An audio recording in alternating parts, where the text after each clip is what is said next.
Hello दोस्तों, मैं आपकी राधिका आज एक बहुत ही प्यारा सा माता जी का भजन लाई हूँ और नवरात्रि की आप सभी को बहुत बहुत शुभकामनाएं। माता रानी सभी के घर में खुशियां भर भर के दें।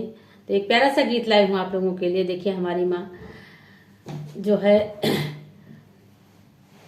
शेर पे सवार होके आती हैं और क्या क्या धारण करती हैं, आप लोग गीतों के माध्यम में से सुने। बहुत ही प्यारा गीत है। कामन मैया शेर चढ़ई, कामन मैया बागावा, कामन हो मैया ना, हाँ कामन हो मैया ना, करई बासा सवारिया, कामन हो मैया, करई बासा सवारिया, कामन हो मैया ना। कामन मैया शेर चढ़ई, कामन मैया बागावा, कामन हो मैया ना, करई बासा सवारिया, कामन हो मैया ना, करई बासा सवारिया, कामन हो मैया ना। दुर्गा मैया शेर चढ़ई, अम्बे मैया भगवा, भवानी मैया ना, हो भवानी मैया ना, करई बासा सवारिया, भवानी मैया ना, करई बासा सवारिया, भवानी मैया ना। कामन मैया शेर चढ़ई, कामन मैया भगवा, कामन हो मैया ना, करई बासा सवारिया, कामन हो मैया।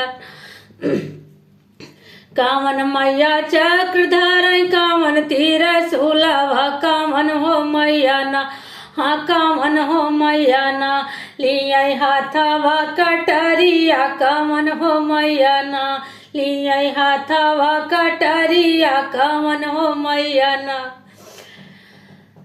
तो देखिए, दुर्गा मैया चक्र धरई, दुर्गा मैया चक्र धरई, अम्बे तीर सुलभ, भवानी मैया ना, हाँ भवानी मैया ना, लियाई हाथवा कटरिया, भवानी मैया ना, लियाई हाथवा कटरिया, भवानी मैया ना।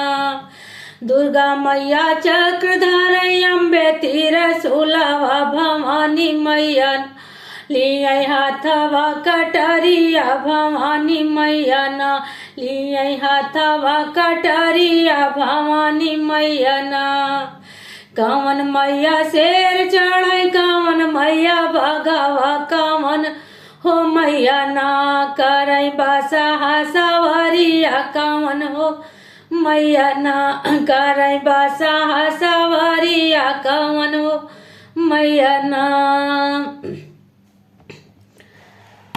कामन मैया हलवा खावई, कामन मैया पूड़िया, कामन हो मैया ना, हाँ कामन हो मैया ना, पियैया सुरन कै खूनावा, कामन हो मैया ना, पियैया सुरन कै खूनावा, कामन हो मैया ना।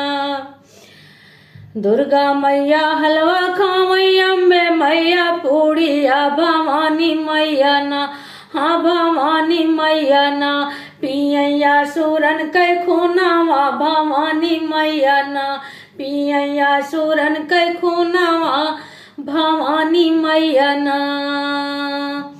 दुर्गा मैया हलवा खावई, अम्बे खावई पूड़िया, भवानी मैया ना, हाँ भवानी मैया ना, पियैया सुरन कै खूनावा, भवानी मैया ना, पियैया सुरन कै खूनावा, भवानी मैया ना।